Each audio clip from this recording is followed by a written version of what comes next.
अस्सलामुअलैकुम, welcome to crime stories. This is Rabish Shahid. नाजरीन, शायद जनवरी का महीना हमेशा से ही हमारे मुल्क पर बहुत भारी रहा है। अगर आपको याद हो, आज से ठीक 6 साल पहले एक बहुत ही high profile Zainab murder case report हुआ था, जिसमें 6 से 7 साल जैनब के साथ ज्यादती की जाती है, उसके बाद उसको कत्ल कर दिया जाता है। उसके बाद काफी हंगामा हुआ था, बहुत सारे लोगों ने प्रोटेस्ट किए, लेकिन उसके बावजूद एक मरतबा फिर से 5 जनवरी 2025 को ज़हरा जुनैद नामी बच्ची के साथ ज्यादती की जाती है और उसको कत्ल कर दिया जाता है।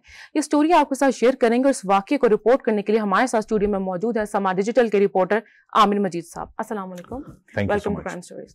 आमिर, क्या स्टोरी है? मतलब एक बच्ची के साथ फिर से ज्यादती की गई है, इस तरह के केसेस हमने बहुत देखे हैं, तो मुलजिम का क्या स्टेटस है? क्या वो गिरफ्तार है इस वक्त? राबिया, ये 5 जनवरी इसी महीने की एक वाकया है।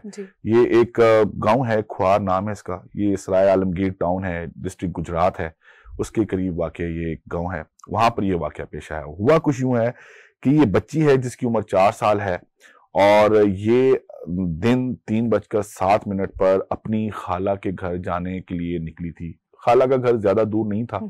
वालदा ने उसको तैयार किया और उसको बोला, जाओ बेटा अपनी खाला के घर चली जाओ। वो बच्ची अपनी खाला के घर के लिए निकली है और फिर वो वापस अपने घर नहीं आई। वालदेन ने काफी ढूंढा, पूरे इलाका, आपको पता है गांव है, गांव में जैसे कोहराम मच गया कि बच्ची किधर गई, बच्ची किधर गई। पुलिस इन्वॉल्व हुई, पुलिस को बताया सराय आलमगीर पुलिस है, वहां पर रिपोर्ट किया गया। फौरन पुलिस ने इस पर एक्शन लिया, यहां तक एक्शन लिया कि डीपीओ गुजरात जो है वो ही हिमसेल्फ वो इस गांव में पहुंचे। उन्होंने उस पूरे गांव को कॉर्डन ऑफ किया, एक सर्च ऑपरेशन किया, लेकिन बच्ची नहीं मिली।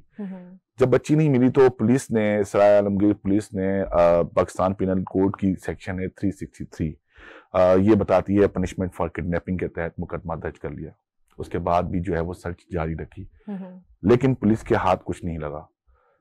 अगले दिन सुबह 6 जनवरी को बच्ची की लाश एक घर जो कि गैर आबाद था वहां से मिल जाती है। पुलिस उस बच्ची की जो लाश है उसको अपनी कस्टडी में लेती है और उसको पोस्टमार्टम के लिए भेज देती है। अब जो एफआईआर है उसके अंदर जो पाकिस्तान पिनल कोड की जो दफा है 302 कत्ल जिसको कहते हैं, वो सेक्शन ऐड कर दी जाती है। बच्ची की बॉडी को पोस्टमार्टम के लिए भिजवा दिया जाता है। बच्ची का पोस्टमार्टम होता है, उसके अंदर होशरुबा इंकशाफात होते हैं कि बच्ची को मुसलसल जिनसी ज्यादती का निशाना बनाया गया और इसके बाद उसको कत्ल कर दिया गया। जिसके बाद पाकिस्तान पिनल कोड की एक और सेक्शन है 376(3 जो ये बताती है कि अगर किसी माइनर बच्चे के साथ या किसी माजूर शख्स के साथ अगर आप जिनसी ज्यादती की जाती है तो उसकी सजाए मौत है। अब पुलिस के लिए ये एक टेस्ट केस था कि उसी गांव में जिस गांव से वो बच्ची लापता हुई, अब कुछ ही गलियों के फासले से उन्होंने ढूंढा, 24 घंटे ढूंढते रहे, बच्ची नहीं मिली और अगले दिन बच्ची की लाश मिली। पुलिस ने उस इलाके की जो सीसीटीवी फुटेजेस हैं वो इकट्ठा करने शुरू की। पुलिस को उनके घर के पास लगे हुए एक सीसीटीवी कैमरे से एक फुटेज मिली।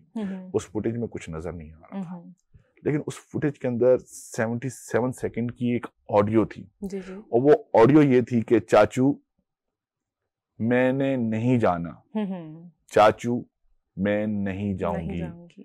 और चंद सेकंड के बाद एक दरवाजा है वो बंद होता है। पुलिस के पास इस केस को सॉल्व करने का सिर्फ एक ही क्लू था, ठीक है, वो ऑडियो थी। पुलिस ने जहां से वो बच्ची अपनी खाला के घर की तरफ रवाना हुई, वहां पर एक बच्चे को लेकर गई। बच्चा जिसको लिया गया, इसकी उम्र भी 4 साल थी। पुलिस ने उसको चलाया, 70 सेकंड तक पुलिस ने उसको चलाया और उसके बाद जहां पर जाकर वो बच्चा रुका, वहां पर पुलिस ने देखा उसके दाएं जानिब भी एक घर था और उसके बाएं जानिब भी एक घर था। अब पुलिस के लिए यहाँ पे भी एक इम्तिहान था कि किस तरह जो है वो हम आइडेंटिफाई कर सकेंगे कि ये वाला घर था या वो वाला घर था। लेकिन जो सीसीटीवी फुटेज के अंदर जो ऑडियो आई, वहां से ये पता चल रहा था कि कोई भारी दरवाजा है जो बंद हुआ है। पुलिस जो सस्पेक्ट है वहां तक पहुंच गई, जिसका नाम नदीम जट है। ठीक है। अब इसी स्ना में जब पुलिस ने अपनी इन्वेस्टिगेशन स्टार्ट की तो पुलिस ने उसी एरिया से नदीम जट के अलावा 4 और लोगों को भी गिरफ्तार किया। चूंकि वो जो दरवाजा था वो नदीम जट का था, वो 5 पोटेंशियल सस्पेक्ट्स तो थे, लेकिन जो नदीम जट है वो प्राइम सस्पेक्ट बन गया था। अब पुलिस के लिए ये जो उनकी एक्टिविटी थी ये साबित करने के लिए नाकाफी थी कि नदीम जट ने ही इस बच्ची का मर्डर किया है, इसको रेप किया है, ये नाकाफी था। ठीक है। पुलिस ने जो 5 सस्पेक्ट थे उनके डीएनए सैंपल्स लिए, बच्ची की बॉडी पर जो मौजूद जो डीएनए सैंपल्स थे वो लिए और पंजाब फोरेंसिक साइंस एजेंसी भेजे। तो जो डीएनए सैंपल है नदीम का और बच्ची की जो बॉडी से जो स्वैब्स लिए गए थे डीएनए सैंपल्स के, उसके साथ मैच हो गया। ये कंफर्म हो गया कि नदीम जट ने ही इस बच्ची को अगवा किया, इसको जिनसी ज्यादती का निशाना बनाया, जिसके बाद इसको कत्ल कर दिया। अच्छा आमिर साहब, जैसे कि अभी आपने नदीम के बारे में बताया, ऑब्वियसली नदीम मुल्जिम है, लेकिन नदीम है कौन, इसका बैकग्राउंड क्या है? बड़ा आम सवाल किया आपने राबिया। नदीम, इसकी उम्र 34 साल है, ये मैरिड है, इसकी अपने 2 बच्चे हैं। अच्छा। इसकी एक बच्ची जिसकी उम्र भी 4 साल है। उसके बावजूद उसने रहम उसके बावजूद भी उसको रहम नहीं आया। ये जो इलाका है वहां पर एक दुकान चलाता था, लेकिन कुछ माली मुश्किलात की वजह से वो दुकान बंद करना पड़ी और आजकल बेरोजगार था। ठीक है। अब यहाँ पर जो बात करें कि नदीम ने ऐसा क्यों किया, अच्छा इसकी किसी भी वाक़े को जब वो रूनुमा होता है उसके पीछे एक हिस्ट्री होती है। जी जी। इस वाक़े के पीछे भी एक हिस्ट्री है। जो नदीम की वाइफ है, ओके, उसने मतवातर कंप्लेंट्स की नदीम के वायलेंट बिहेवियर के हवाले से। उनका जो रिलेशन था हस्बैंड वाइफ का वो मुनासिब नहीं था। बीवी रूठ कर जा चुकी थी इसी के वायलेंट बिहेवियर की वजह से। उन्होंने पुलिस में रिपोर्ट नहीं किया, खामोश रहे और यही हुआ कि ये इस वाक़े पे आके इसके बिहेवियर का जो है इख्तिताम हुआ और इतना बड़ा दर्दनाक वाक़या जो है हमें देखा। अच्छा आमिर साहब, इस तरह के वाक़यात पेश आते रहते हैं, मतलब रुकते नहीं है, इसके पीछे की क्या वजह है? मतलब क्या गवर्नमेंट एक्शन नहीं ले पा रही है सही तरीके से? राबिया, आपने जैसे जिक्र किया ज़ैनब मर्डर केस का, जब ज़ैनब मर्डर केस मंजर आम पर आया तो उसके बाद जो हमारे राइट्स एक्टिविस्ट थे उन्होंने बहुत एहतजाज किए, हुकूमत ने बहुत सीरियस एक्शन लिया। जो मुल्जिम था उसको गिरफ्तार किया, ना सिर्फ गिरफ्तार किया बल्कि उसको सजाए मौत भी दी। इस तरह के केसेस में सजाए मौत नहीं होती, उम्र कैद हो जाती है, लेकिन उसको एक मिसाल बनाया गया। फिर उसके बाद कानून साजी भी की गई, एंटी रेप एक्ट एक जो है वो मुतारिफ करवाया गया और अब तो पंजाब के अंदर जो सेक्सुअल वायलेंस है इससे रिलेटेड एक स्पेशल डेस्क बना दी गई है। तमाम पुलिस स्टेशंस में ये डेस्क मौजूद है, लेकिन इसके बावजूद भी ये वाकयात जो है वो थमने का नाम नहीं ले रहे। वजह ये है कि जो हमारा बिहेवियर है, जो हमारा रवैया है, उसको तब्दील करने की जरूरत है। जितनी मर्जी कानून साजी कर लें, लेकिन जब तक आप जो बिहेवियर है उसको चेंज करने के लिए आप कोई इकदाम नहीं लेंगे, ये वाकयात रूनुमा होते रहेंगे। अच्छा, तो आमिर साहब गिरफ्तारी अमल में कैसे ही? मुल्जिम इस वक्त अभी है कहाँ? राबिया, जो मुल्जिम है नदीम जट, उसको पता चल गया था कि अब मेरी पुलिस पीछे है। वो बॉडी को कहीं ज्यादा मूव कर नहीं सकता था, बच्ची को छोड़ नहीं सकता था। मर्डर इस वजह से किया क्योंकि बच्ची उसको जानती थी। अच्छा। जो सेक्सुअल अब्यूज के जो केसेस हैं इसमें 90% लोग जो होते हैं, जो मुल्जिम होते हैं, वो जो विक्टिम होते हैं उसके रिश्तेदार होते हैं, उसके जानने वाले होते हैं, स्ट्रेंजर्स नहीं होते। अब नदीम जट को पता चल गया था कि ये बच्ची जाएगी, बाहर जाके बताएगी। उसने उस बच्ची को कत्ल किया।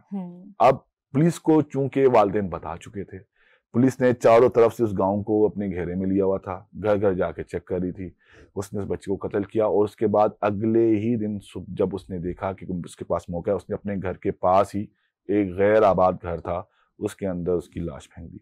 अब जब भी इस तरह के वाकयात होते हैं, जो जाए वकुआ है, जाए वकुआ के करीब तर वाकई जो घर होता है या उसके करीब रहने वाले जो लोग होते हैं वो वैसे ही एक सस्पेक्ट बन जाते हैं। पुलिस ने उसको वैसे ही अरेस्ट किया। ठीक है, ये एक्टिविटी जो सीसीटीवी में जो ऑडियो वाली थी ये बाद में हुई जी। लेकिन पुलिस उसको पहले से ही गिरफ्तार कर चुकी थी, वो पुलिस की कस्टडी में ही था। तो जब उसका डीएनए मैच हो गया तो पुलिस ने बाकायदा तौर पर इसकी जो है वो गिरफ्तारी डाली।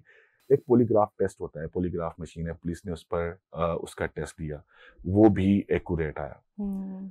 मुल्जिम गिरफ्तार था, बाकी के जो सस्पेक्ट्स थे उनको रिलीज कर दिया गया था।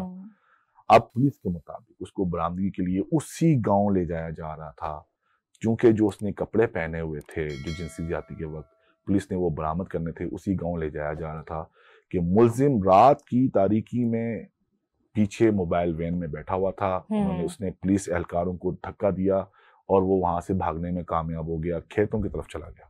ये बाद में जो पुलिस ने एफआईआर लॉन्च की उसका मैं मतन आपको बता रहा हूँ। मुल्जिम खेतों में भाग गया, धुंध बहुत ज्यादा थी, पुलिस ने अगेन सर्च ऑपरेशन लॉन्च किया तो पुलिस को एक मुकाम पर कुछ शोर शराबे की आवाज सुनाई दी। जब पुलिस वहां पर पहुंची तो पुलिस ने देखा कि मुल्जिम जख्मी हालत में पड़ा हुआ है। पुलिस ने उसे अस्पताल मुंतकिल किया लेकिन वो दौरान इलाज चल बसा। Well, thank you so much Aamir sahab for sharing this story with us. और एंड पर सिर्फ इतना ही कहना चाहूंगी कि इस तरह के वाकयात हमारी नजरों के सामने आते रहते हैं, कावानीन बनते भी हैं और उन पर अमल भी होता है, लेकिन एंड पर वालिदैन से सिर्फ यही कहना चाहूंगी कि अपने बच्चों का ख्याल रखें और उन्हें अकेले कहीं ना जाने दें। इस तरह के स्टोरीज आपके साथ शेयर करते रहेंगे। हमें दीजिए इजाजत, आपसे मुलाकात होगी नेक्स्ट स्टोरी में, तब तक के लिए बाय बाय।